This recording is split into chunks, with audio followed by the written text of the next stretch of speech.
Boa noite a todos vocês. Boa noite. Uma alegria poder estar aqui novamente, buscando aprender com vocês um pouco sobre esse tema. Escolhemos para essa noite falar de tentações. E colocamos, Jesus foi tentado? Vocês acham que Jesus foi tentado? Sim ou não, né?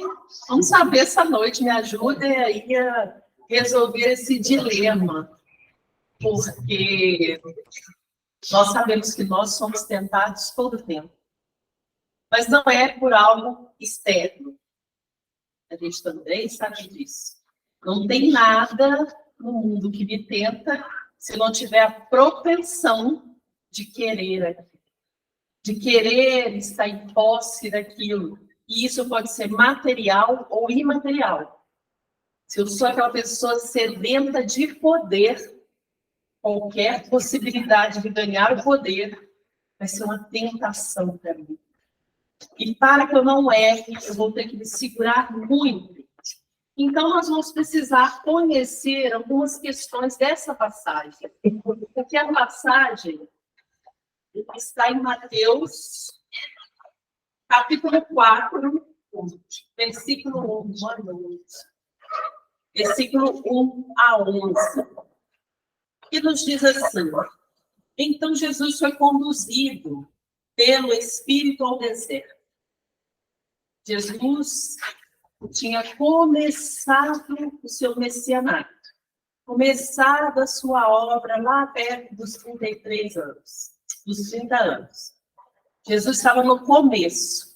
Tinha passado pelo batismo de João ou Batista. Ou seja, tinha se conectado mais ainda com o Pai, se é que ele podia se conectar mais ainda com o Pai.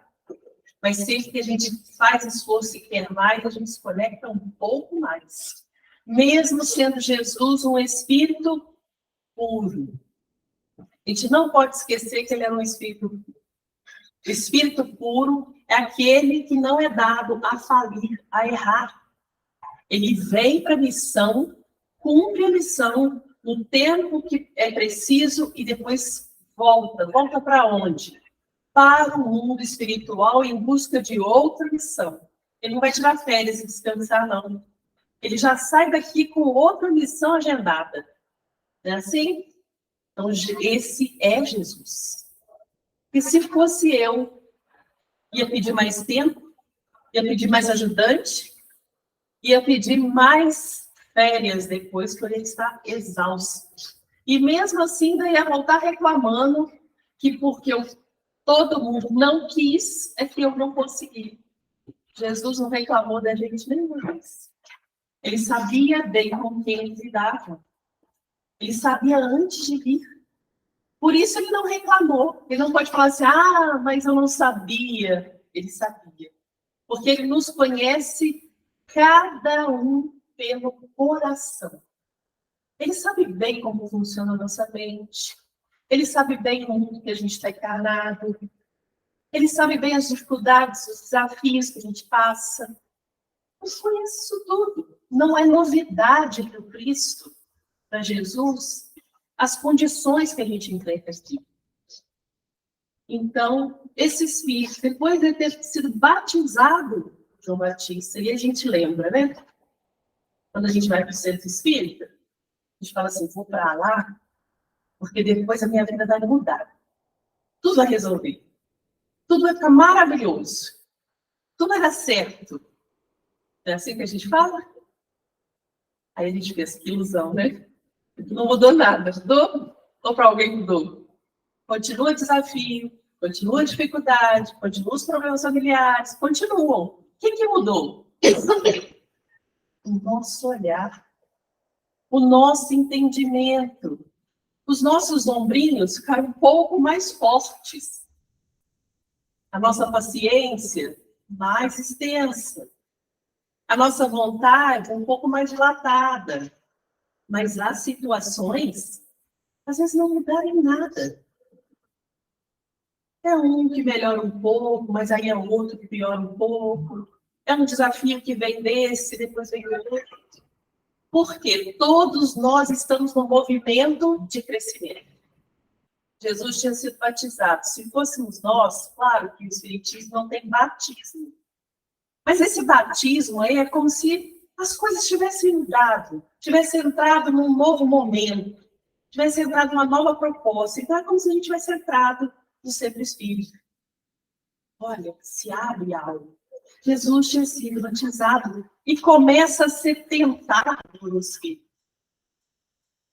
Ou seja, o mundo onde ele estava agora estava de frente para ele. E Jesus foi tentado. Espírito puro. As tentações estão dentro de nós. Não está do lado de fora. Não é aquilo que a gente se afiniza que nos tenta. Vamos pensar aqui. Se o mundo fosse feito só de inhame, pensar inhame, esse frio é bom, né? Sopa de inhame. Se fosse só inhame para a gente comer, onde ele estaria? Comendo inhame todos os dias. Uma média aí dos 18 anos que a gente está, quantos inhames que a gente tinha comido? Será que hoje alguém ia estar assim, nossa, uma sopa de inhame? Ah, inhame de novo? E eu falo inhame porque inhame é até cinza, né? Não tem nem cor. Mas de novo. Olha o que tem no mundo. Fruta de todas as cores. De todos os sabores. Quem não gosta de laranja, gosta de manga. Quem não gosta de manga, come banana. Olha que tentação, gente. Você passar numa feira bem feita, com aquele cheiro de fruta, todo mundo tem que parar e comprar alguma coisa, é assim? Se fosse tudo repolho. Depois de novo, né? Em casa, com a variedade que a gente já tem. De vez em quando fala, mas isso de novo? Não dá para variar, não? Não é assim? Imagina se fosse tudo igual. O mundo é feito de coisas diferentes, cores diferentes, sabores e perfumes diferentes.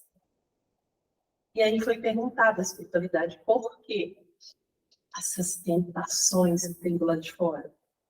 Para vos testar. Ah, então o problema não é o que está lá fora, é o que está aqui dentro. Eles querem saber se eu vou comer 10 mangas ou se eu vou resistir. Porque eu sei que eu não posso. A glicose está alta, o manga é muito doce, aí eu começo a raciocinar. E é respondido para a gente para elaborar o nosso raciocínio, nos fazer progredir. Porque quanto mais a gente raciocina e aprende sobre todas as coisas, mais o intelecto aumenta, e aí o intelecto não é dos livros. Mais ele aumenta, mais eu vou ter capacidade de discernir o que é bom e o que é ruim.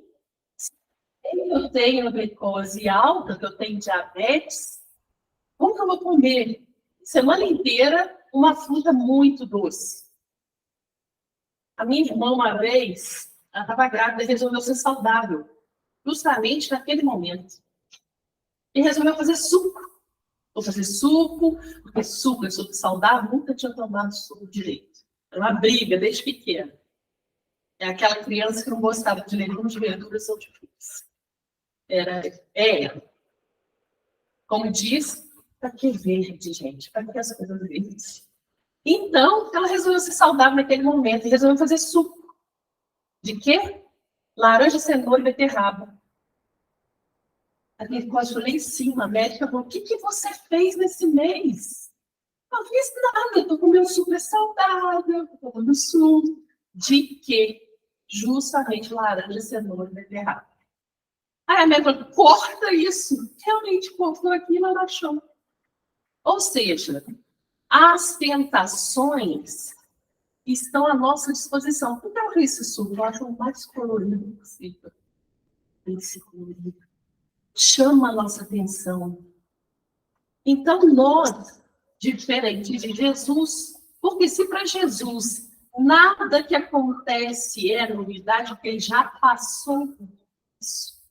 Sendo ele um ser que vem uma missão que ele sabia que tinha prazo, quando ele começa a executar essa missão junto a nós, ele sabia que daí 3 anos já não estava mais, Será que ele ia ficar dando atenção ao externo ou ele ia trabalhar o interno de todos nós? Só para a gente ter ideia, a gente está falando aqui das alimentações. Quando Jesus para conversar com a samaritana, onde foram os apóstolos e discípulos? Foram para a cidade comprar comida. Estavam com fome, foram comprar comida. E o mestre ficou no poço e encontrou a samaritana. Claro, a casa não existe. Ele já sabia que tinha um encontro marcado com ela ali, mesmo que ela não soubesse. Ele sabia que essa era uma parte da missão dele. Aí os apóstolos e discípulos voltam e falam, mestre, coma.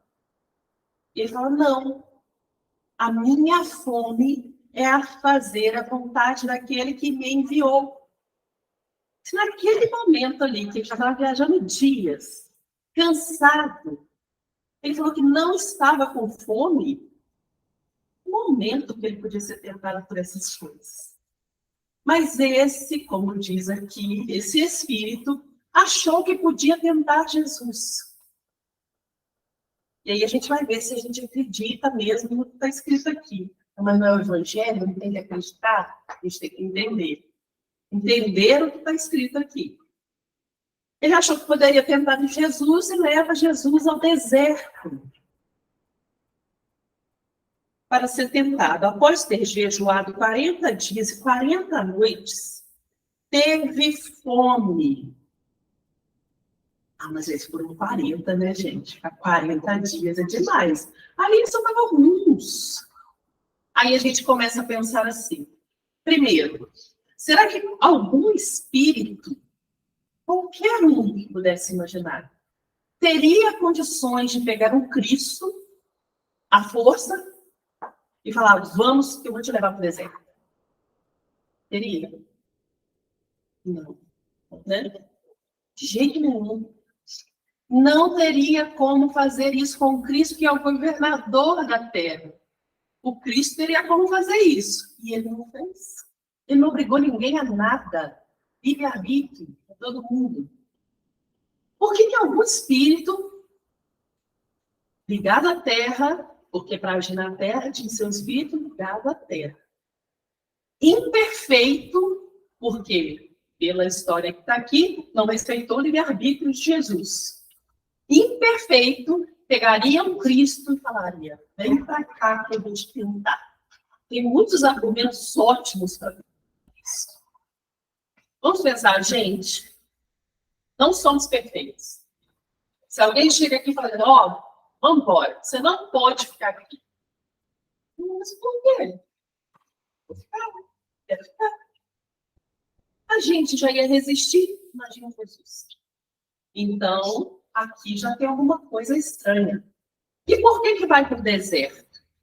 Porque Jesus estava começando, e todo mestre, reconhecidamente mestre, para o povo judeu, passava alguns dias no deserto. Normalmente 40. Era o tempo dele ficar lá pensando, raciocinando, vendo se essa missão era assim mesmo, isso os comuns. 40. Depois ele podia falar, não, eu quero isso mesmo, eu quero abraçar. Eu já estou em contato com Deus, já estou forte o suficiente, eu vou. Por isso eles ficavam lá jejuando, 40 dias mesmo. Era normal isso. Para a gente ter ideia, tem esse número 40 é muito significativo para aquele povo. Foram 40 anos no deserto, o êxodo do Egito, né? Quando eles fogem do Egito, 40 anos que eles passam no deserto até chegar na terra prometida. Deuteronômios dizia que eram 40 chibatadas para aquele que errava. E aí a gente entende por que essa lei é assim. Porque eram 40 chances dele melhorar. E para eles, os soldados, não errarem, não pecarem, porque só podia 40, não podia 41, nem 46. Só 40. É a chance que tem. Eles faziam 39. Porque se a gente errou na conta, a gente não pecou. não era 39. E a gente vê vários que passaram por esse suplício com 40 chibatadas. Para relembrar aquela travessia do deserto, onde o povo se modificou, se purificou. Então, por isso a lei dizia 40 chibatadas. Também foi o tempo que Jesus esteve na terra depois da ressurreição. Lembra? Quando ele fala, não me toca, ainda não ascendi ao Pai. Ou então, quando ele encontra com aqueles pescando e conversa com eles, mas não toca neles. Ele ainda estava nesses 40 dias. Então, a gente vai vendo que esse número 40 realmente é um processo de mudança. Então, por que os mestres ficavam 40 dias no deserto? Para mostrar, olha, eu já fiz minha avaliação e resolvi mudar. Agora eu vou ser um mestre. Tanto é que Jesus, pelo que dizem os historiadores, ficou no deserto para que ele pudesse também ser chamado de mestre pelos judeus. Não que ele precisava. É porque ele veio na terra de acordo com as leis daquele momento. Se era assim que era para ser chamado de mestre, então é assim que vai ser cumprido. Se é assim que diz a profecia, então é assim que eu vou fazer. A gente vê Jesus fazendo algumas coisas que ele não precisava. Mas por quê? Porque aquele povo esperava isso dele. E para que ele pudesse mostrar que ele era o Messias prometido, ele realizava. Então a gente vê essa questão do deserto por ser um lugar silencioso. A noite é escura e fria. O dia é quente e muito iluminado.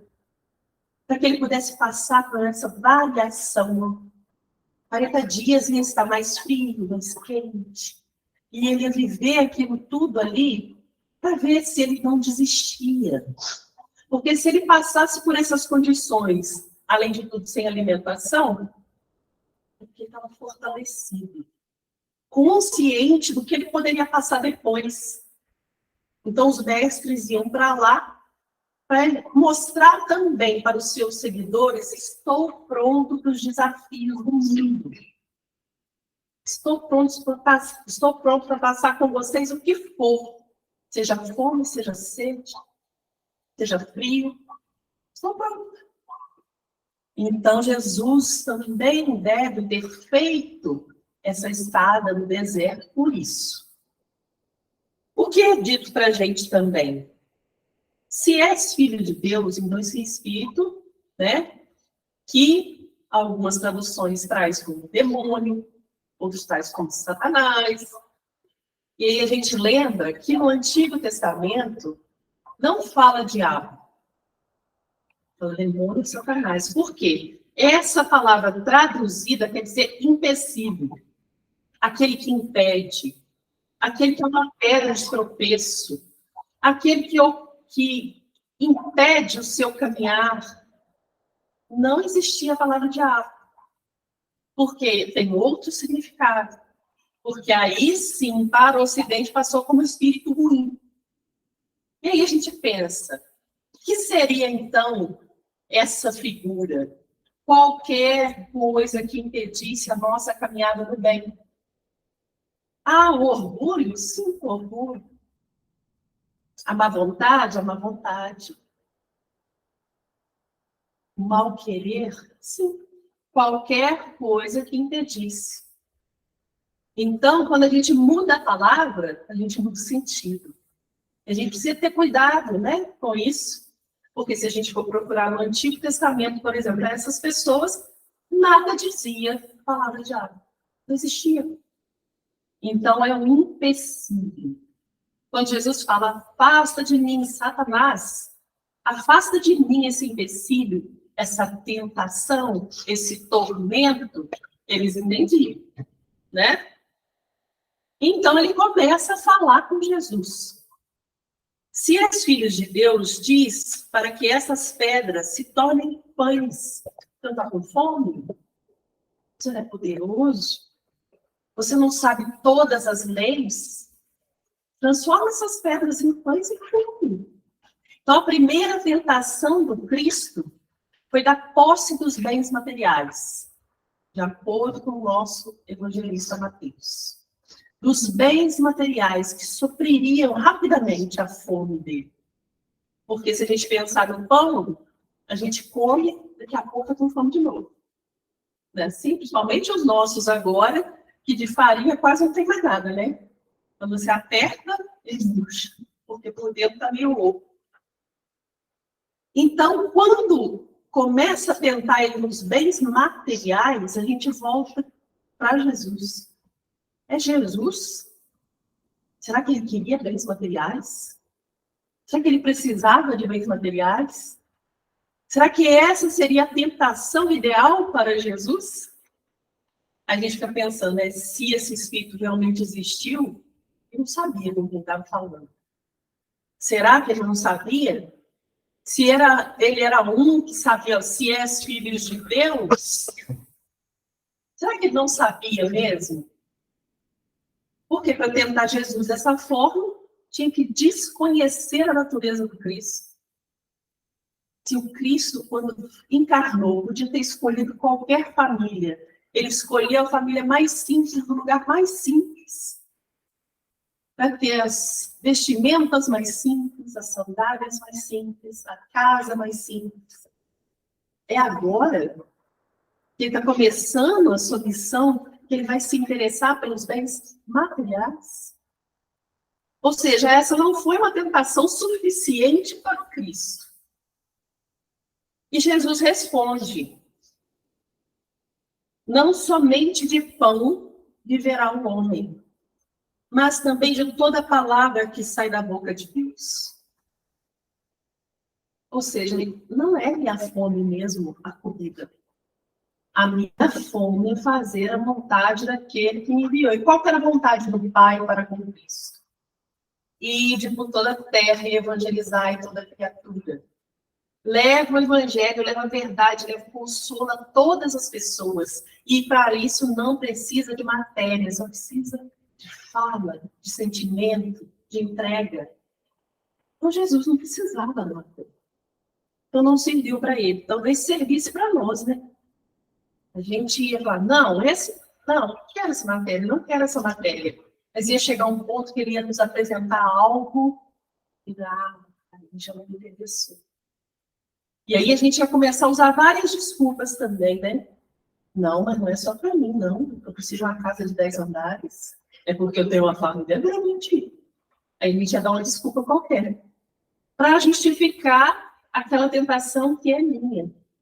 Porque se a gente pensa nas famílias lá atrás, quantos quartos tinha para 10 filhos?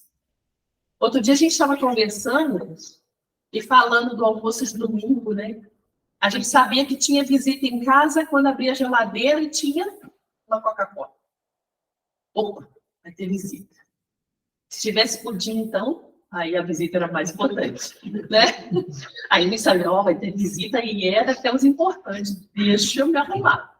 Assim, era um mito para a gente e para a visita. Hoje, que tamanho tem a garrafa de Coca-Cola, de refrigerante? Eu não estou fazendo propaganda. De refrigerante. 3,5 litros. Dá? Não dá mais. Quantos filhos, quantas visitas a gente tem? Às vezes 4. Não dá mais. Por quê? A gente vai tomando aquilo ali, nem está vendo o que está tomando. Antes a gente saboreava, né? A gente bebia com cuidado, prestava atenção, porque quando ia ter outro? Não sei. Hoje a gente vai ali na esquina, já tem outro. Então a gente já não dá mais valor a esse bem, que é bem material também, a gente já não dá mais valor. Então, para a gente, já não é mais uma tentação isso, mas em compensação, outras tantas coisas nos tentam. Saiu um modelo de celular hoje, vai sair outro amanhã, e hoje eu consigo comprar esse, mas aí eu chego no trabalho, mas eu não sabia que tinha esse modelo, não. Não, a felicidade acabou. Estava uma felicidade plena ontem à noite. Hoje de manhã já não estou mais, preciso trabalhar mais, preciso me esforçar mais. Mas por quê? Para você crescer, para você melhorar como espírito? Não, claro que não. Eu preciso desse modelo novo. Está ali na felicidade. E a gente vai fazendo isso com a vida, né? Mas esse espírito, como não deu certo com bens materiais, ele começa a falar com Jesus. E fala assim: levou a cidade santa e colocou sobre o pináculo do templo. A cidade santa é Jerusalém. O pináculo do templo, a gente lembra daquela figura do templo de Jerusalém, do templo de Salomão? Imenso. Uma obra tão bem feita que Herodes, que o construiu, reconstruiu, foi tão sagaz que, se você for lá nas ruínas, os degraus, para nós, parece que está tudo. Parece que está desnivelado. Cada um é de um tamanho, cada um é de uma espessura, cada um é de uma largura. E a gente fala, nossa, mas fez um negócio tão maravilhoso, e depois isso tudo pensado. Sabe por que ele fez isso? Porque você chegava em Jerusalém, tinha peregrinação, não tinha? Por mais simples que a gente fosse como judeu, a gente tinha que ir lá nas festas santas.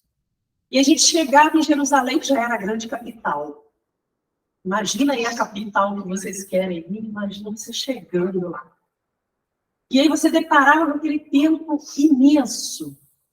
Imagina você olhando para aquele templo imenso, que era a altura de 21 andares, construído sem argamassa, sem cimento. Você imagina o tamanho dessas pedras.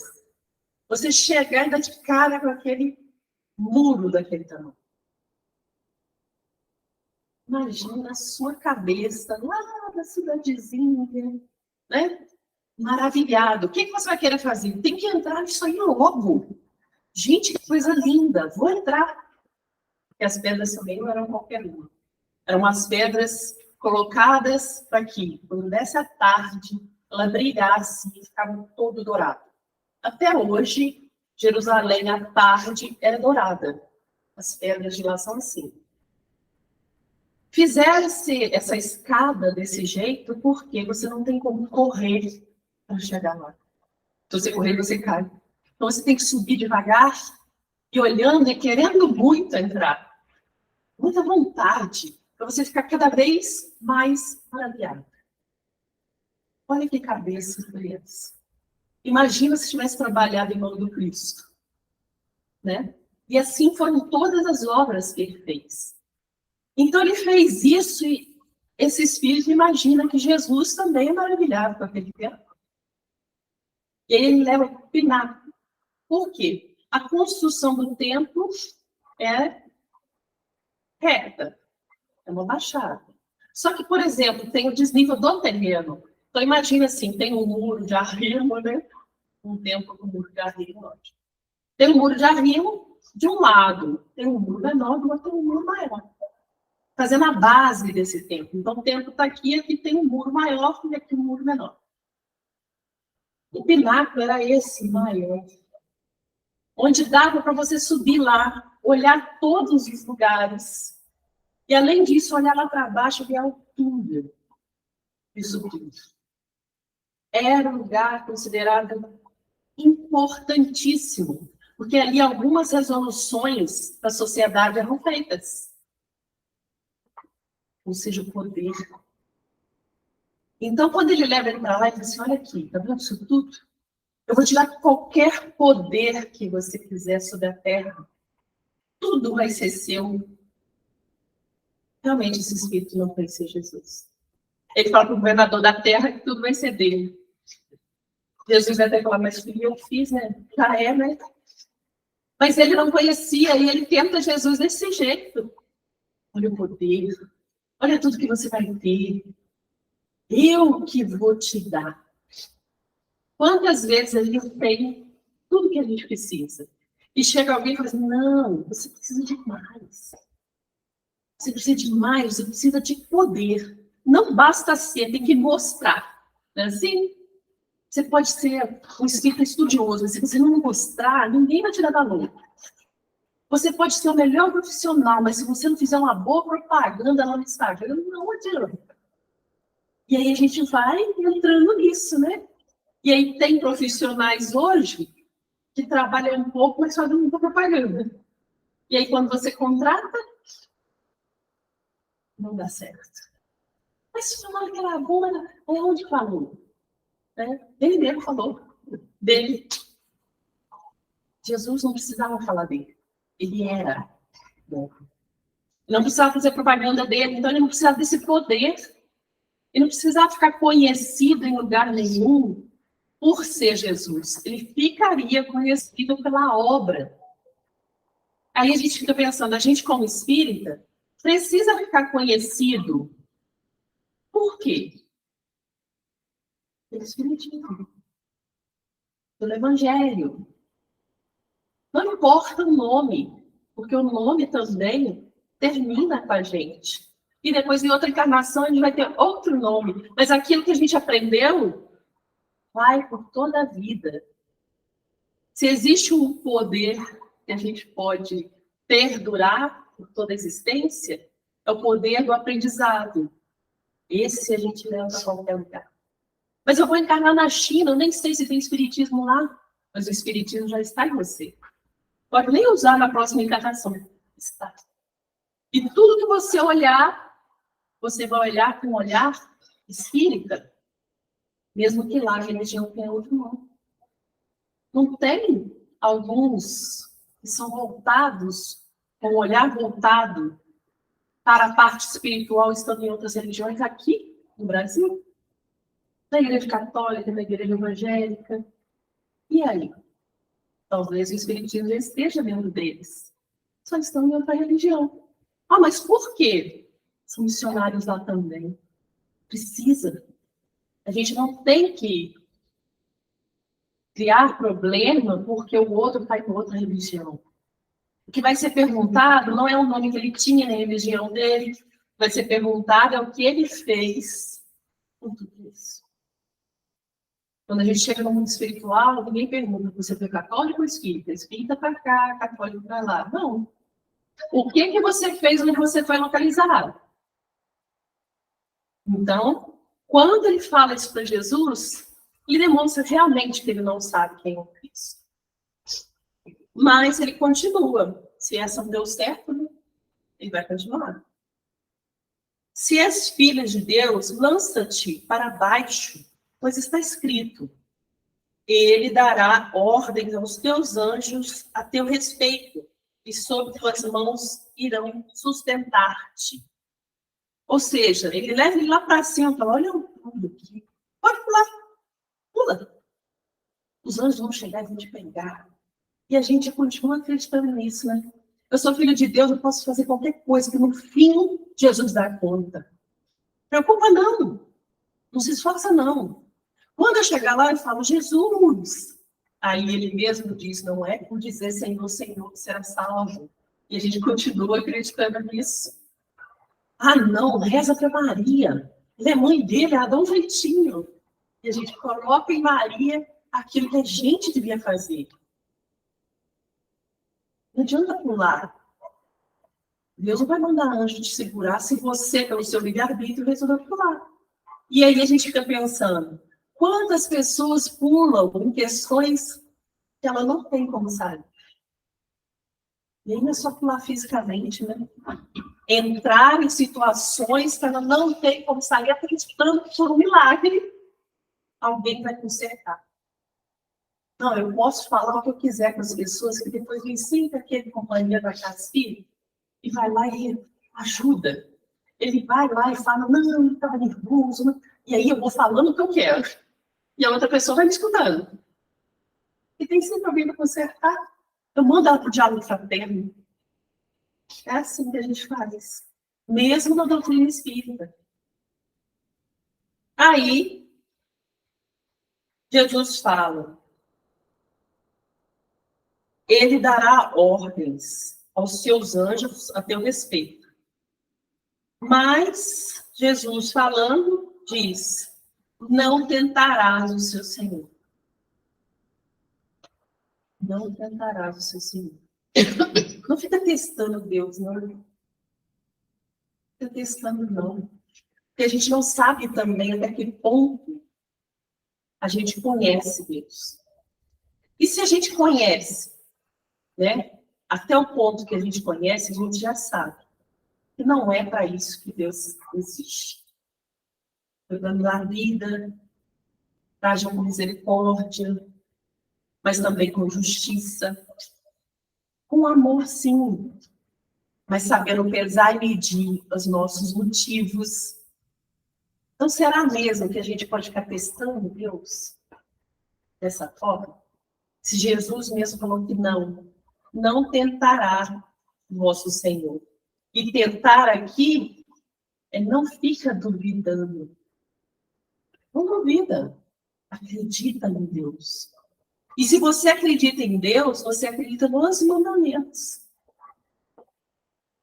Não matarás. Não matarás a quem? A você e aos outros todos. Qualquer forma de vida. Porque você ganhou um presente de Deus. Que é esse corpo físico, para você trabalhar nesse mundo e crescer. E aí, de repente, você fala assim, não. Calma, não. Não gostei desse? É fácil, eu desencargo, depois eu volto com um corpo novo. Está doendo a coluna, o joelho, não. É assim? Não é. Imagina quanto trabalhou a espiritualidade para formar um corpo físico para você. E você, por acaso, acha que não vale mais a pena. Né? Mas ele continua falando. Novamente levou Jesus a muito alto. E de lá ele viu todos os reinos. Está vendo? Tudo isso existiu. E vai ser fácil. Eu vou tirar tudo. Você só vai usufruir. E a gente continua acreditando nisso, né? Tudo vai vir fácil. É só fazer não sei quantas preces para a espiritualidade superior.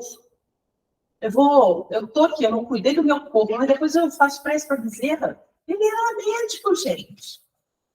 Eu estou aqui, eu não estou educando meu filho, mas depois eu converso com o Meimei.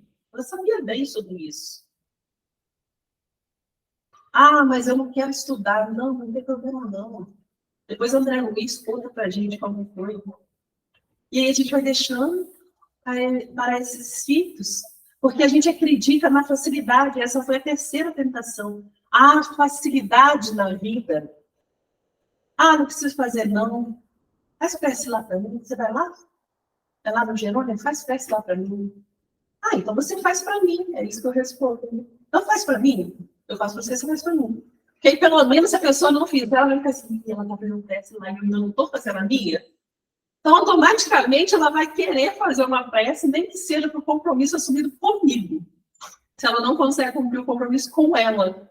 Esse compromisso é dela com ela. Aí eu comecei a falar isso. Então tá, vamos combinar. Eu faço para você faz para mim. E aí ela fica com a consciência pesada. E aí, quando vê, ela fala assim, eu fiz para você fez para mim, eu fiz. Né? E aí tem que cumprir o compromisso. Os dois lados. Então, Jesus foi tentado, foi mostrado no mundo, e Jesus disse, adorarás o Senhor teu Deus, e somente a Ele prestará culto.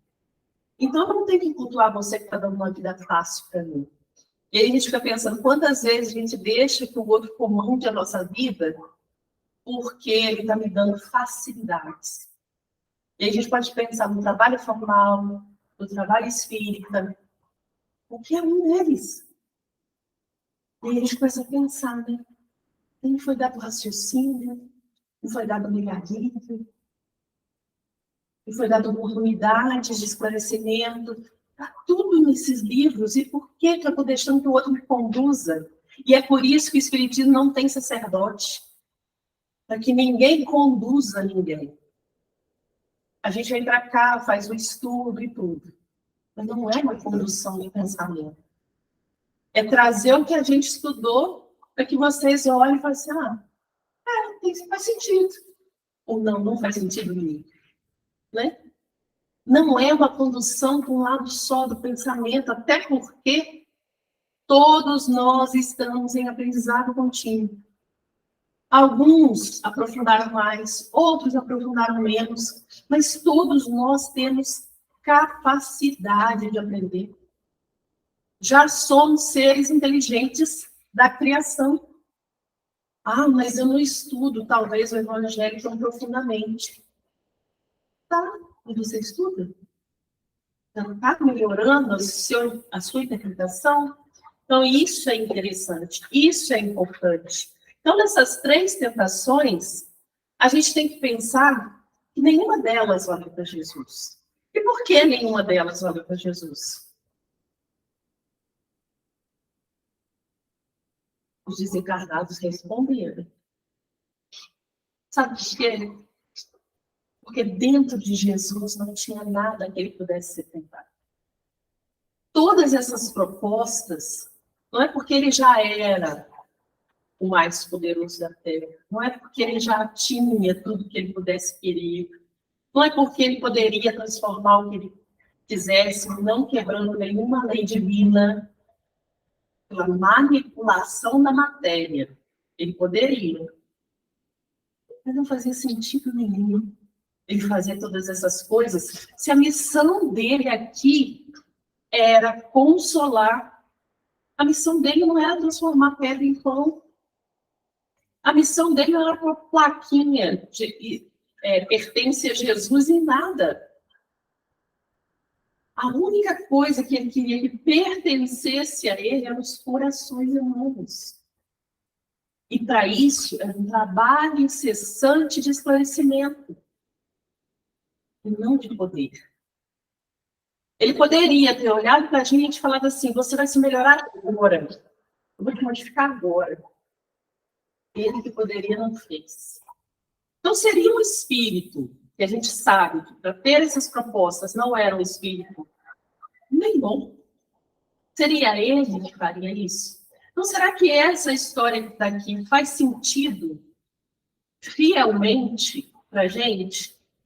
Allan Kardec, no capítulo 15 da Gênesis, fala para a gente sobre isso.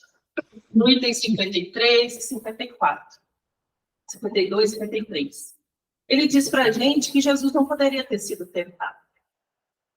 Porque nada disso fazia parte da natureza de Cristo. Nos diz que isso é uma parábola. Aí a gente pensa, mas uma parábola? Mas não está escrito que é parábola aqui. Mas só da gente pensar que não faria sentido nenhum essa conversa desse espírito com Jesus para convencê-lo a mudar a sua natureza íntima, que já era de espírito puro, só pode ser uma história.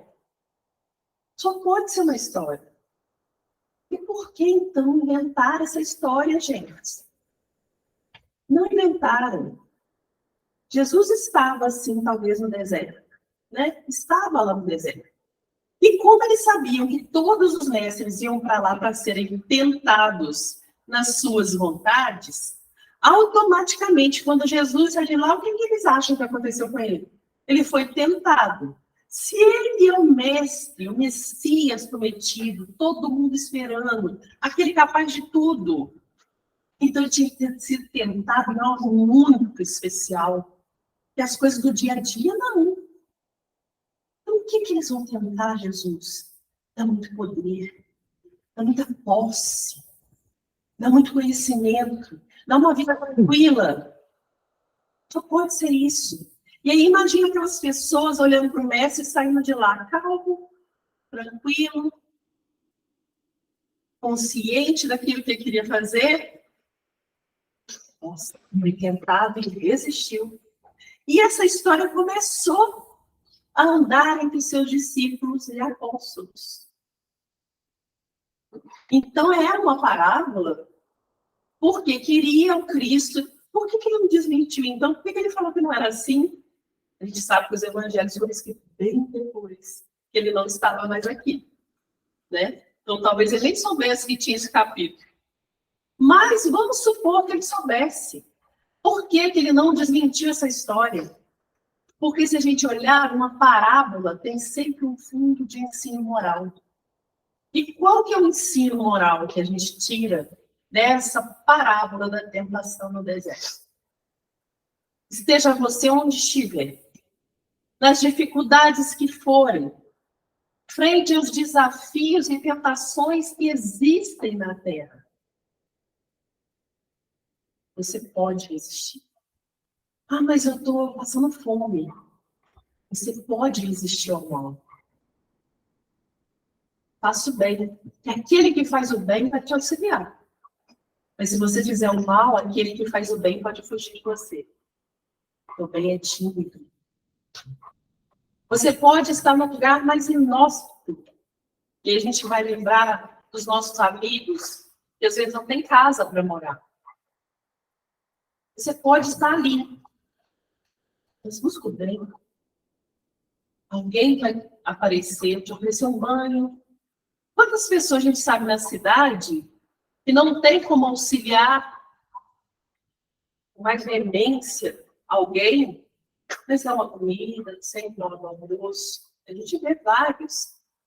Dá sempre uma comidinha, deixa tomar um banho, oferece um chá, um café quente no dia de frio, tira sua blusa para dar para o outro. Não tem nada para te dar, só a blusa.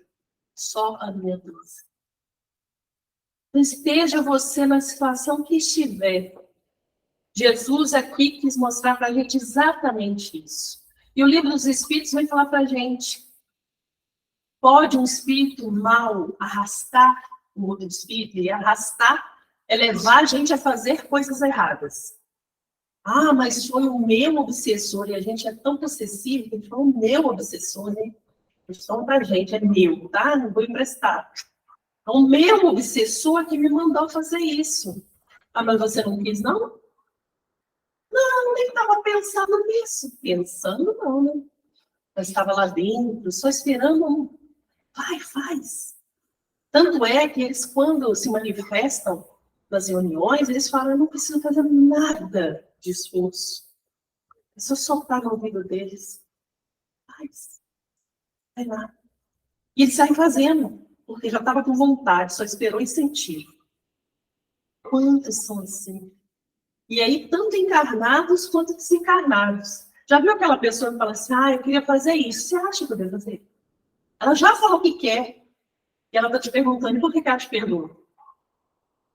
Para você ser cúmplice. Aí você fala assim, faz. Tá vendo? Foi ele que me mandou.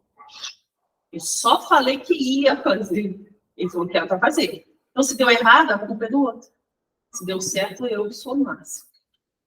Então, quando ele fala, quero fazer isso, ele já está quase decidido. Ele só está esperando ele se sentir. Então, esses espíritos podem nos arrastar se você se afinizar com eles.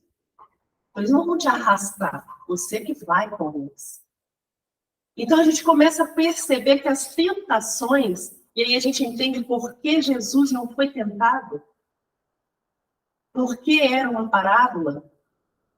Porque, de qualquer forma, aqui Jesus mostra para a gente, não há poder no mundo que supere o poder de Deus. Não há cuidado no mundo que supere o cuidado de Deus. Os pais cuidam dos filhos e cuidam do bem. Sim. Imagina Deus. Se o pai da terra não dá serpente para o seu filho da pedra, imagina Deus.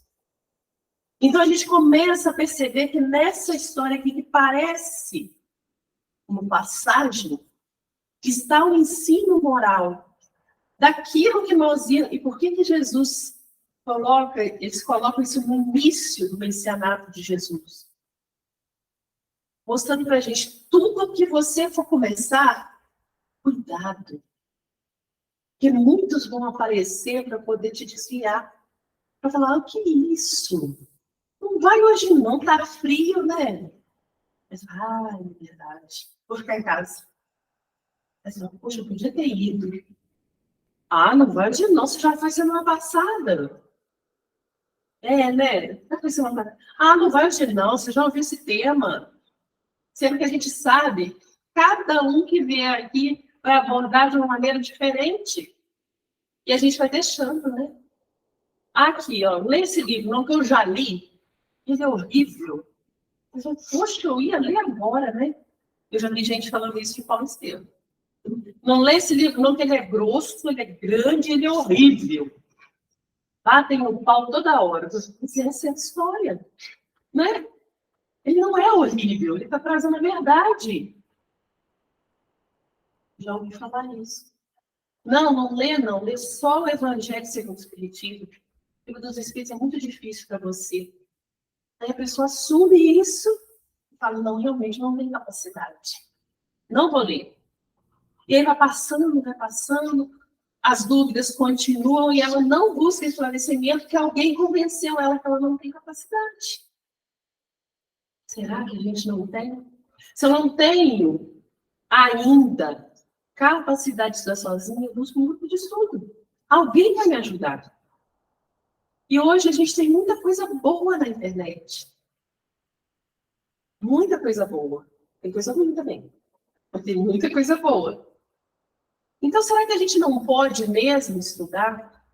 Será que a gente não pode mesmo se preparar para essas dificuldades que Jesus quis falar aqui conosco?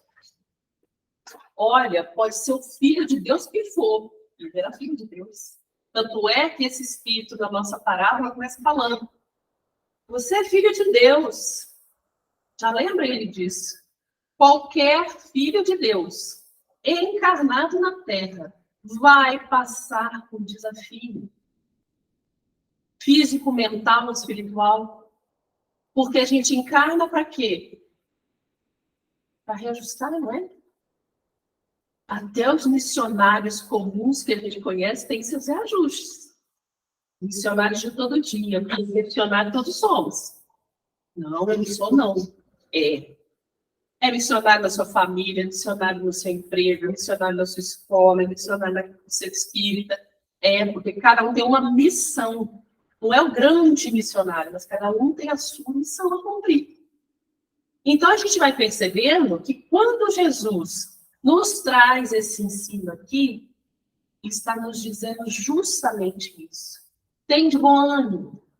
Eu estive no mundo e venci. E venci o quê? O outro?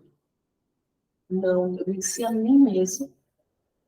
Eu me livrei das tentações. Por isso eu pude responder assim a esse espírito que me tentava.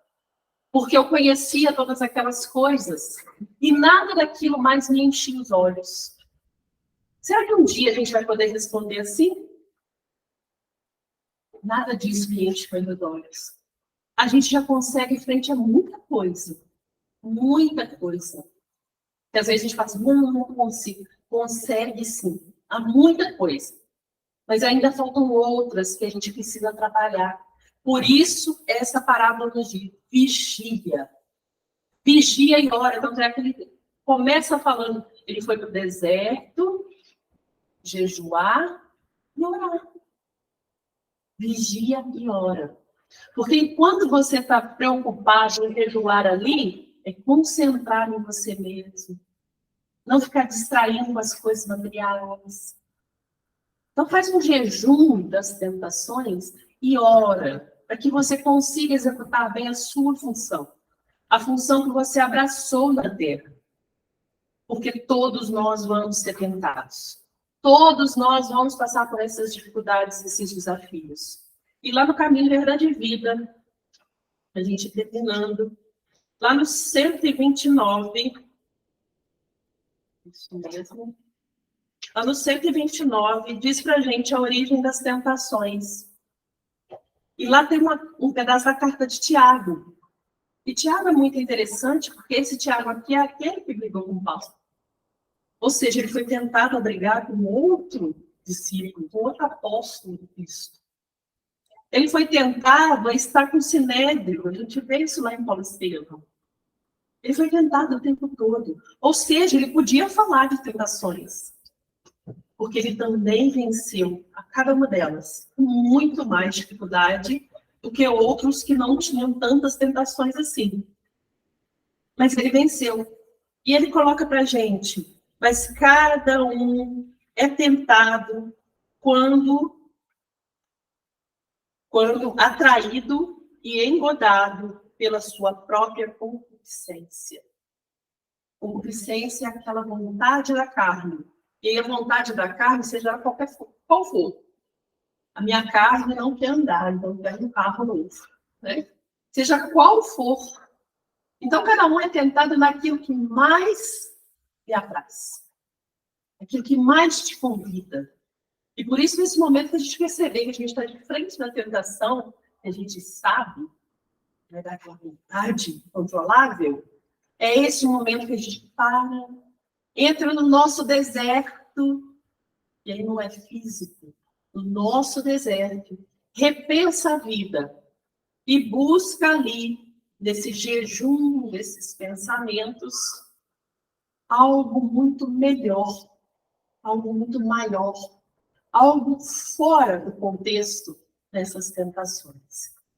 Então, meus amigos, a gente poderia ficar aqui falando dias e horas, meses e anos de tentações, porque são muitas e a gente tem muita referência sobre tentações.